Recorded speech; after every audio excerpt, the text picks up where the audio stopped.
Props, I can't. I do get my props. I'm not a mogul. I'm a tycoon. I sell oil. Don't disrespect me and say I do everything everybody else does. And I put up my own money. All these so-called moguls y'all talking about, you name one of them that put their own dough up. A boss, you're only the boss if you put up your own money. If you don't put up your own money, I don't care how much somebody gives you, you're nothing but a supervisor. It's not yours. So how much money can you get paid to not? There's no money in this world for someone to pay me so they can call me, so I can call them a boss. That's like calling somebody daddy. How can a man call another man, that's my boss? We don't do that. I mean, everybody at some point has to have a boss, right? No, not in Harlem. Oh, okay. Put it like this. Because you're somebody's boss. No, I'm not somebody's boss. When I was in the street, someone wasn't your boss. They gave you an opportunity. Okay. They gave you some work. You go make it, and then you bring it back. You can go buy your own work and do whatever you want. It's called consignment. So why this can't be all work? This corporate America, we could be using this. You don't own it. I'm telling you. No, I'm telling you why. I'm telling you why. Question. Let me ask you a question. Can you give it to your son? Can I give what to my son? Whatever you shares in this company, I absolutely positively can. How? Yeah, because I own shares in this company. You bought them? Yes. What I'm saying is, can your son eat? Is this yours to give the whole company to you? This company is not my son's. No, exactly. It's not mine. But stop. Listen. That's not my question. If your son needs a job here, can you give it to him? No. If your son needs to get some money out the bank from here, some cash flow, can you get it? No.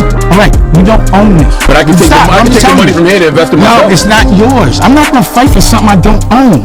Men don't do that. I don't fight for other niggas. I fight for me. I'm not a doula. I'm not gonna build somebody else's company and then take shares so my son can. All that. But I'm not. No, listen. What I'm saying. But what about taking the money? You come to work every day. From Def Jam. I didn't take. Stop. Don't say you're speaking my business and you don't know what you're talking about. I ain't take no money from Def Jam. What you talking about? I mean they cut you a check. No, they didn't cut me a check. We had a formula based on performance, and they calculated and we got paid. And they don't stop. That's not us. That's what we know. No. We listen.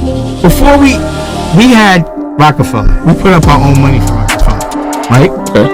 Then we sold half of it. We became partners. So that means no one gave us anything. We were 50-50 partners. We built something and sold it. That doesn't mean you work for somebody. See, they let you believe that.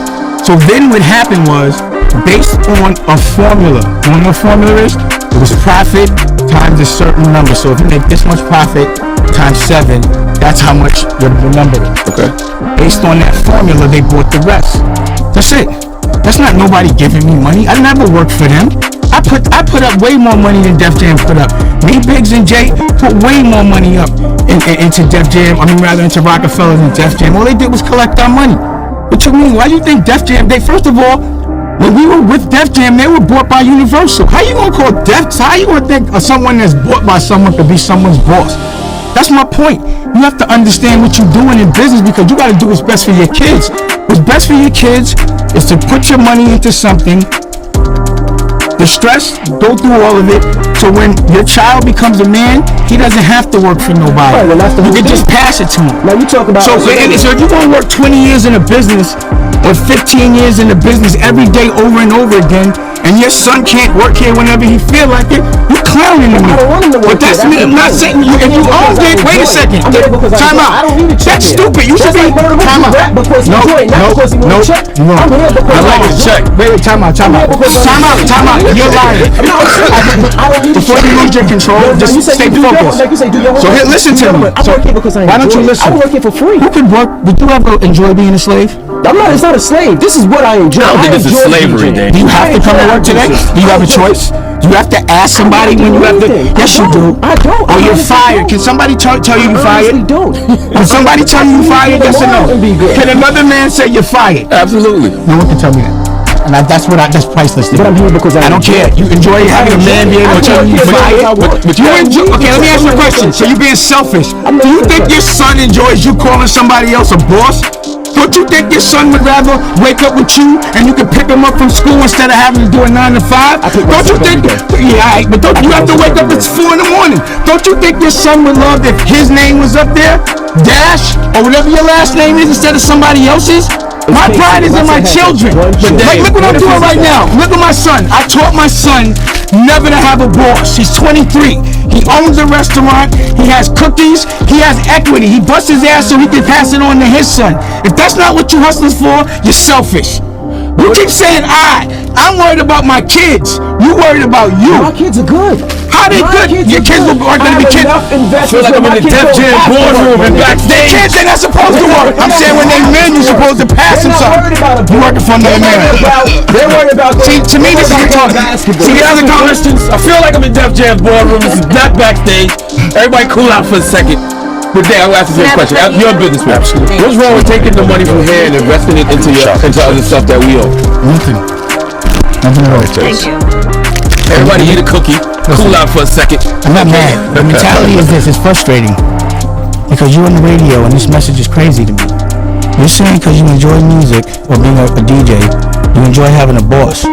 If you enjoy being a DJ, just why don't you own your own radio station and then DJ for your own radio station so your son can just get on anytime he wants?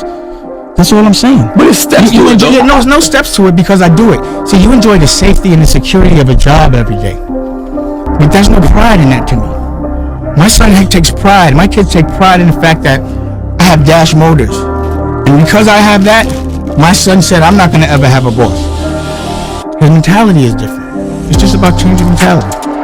Now let me ask you a question. There's millions of people out there that don't have that opportunity and all have the opportunity. A boss every day. So you basically saying because they have a boss, there's no pride in it? I think because people on the radio tell people it's okay to have a boss, they don't understand that they can have more. And because of direct-to-consumer relationship, the internet, there's no excuse. So when I make a movie like Losada's, I don't have to ask if I could put Daniel in the movie. I just do it. I had to ask if I could put... Wait, hold on. I had to ask if I could put Cameron. They paid it for it. I don't have to ask no more. You understand? There's pride in that. It's just a pride you should have in ownership. So how do you get to that platform? How do you get to the platform? By putting your own money up and investing in yourself. That's it. You flip. And getting a good woman. And stop trusting dudes. And stop worrying about other people's pockets and what other people have and what other people can do for you. And 9 to 5s aren't good because you hustle for a weekend. But when you do something that's for yourself and your family, it never feels like work. I hustle for my last name. I don't hustle for my first. The Dash name, when my grandfather died, he looked at me and he knew that Dash is always going to be there, at least for the next couple of generations, either through me, my son, or my son's son. It's a mentality. I have generations of this. What if your kids aren't as strong as you? What if your kids' aren't as strong as you? Then what? And that's the reason why we set up the platform so they don't have to do anything. You have a boss. But you know what else is interesting? You have a boss. How can a man say he has a boss and be proud? What does Brandon has to say? He wanted to say something. He wanted to say something. Different mentality.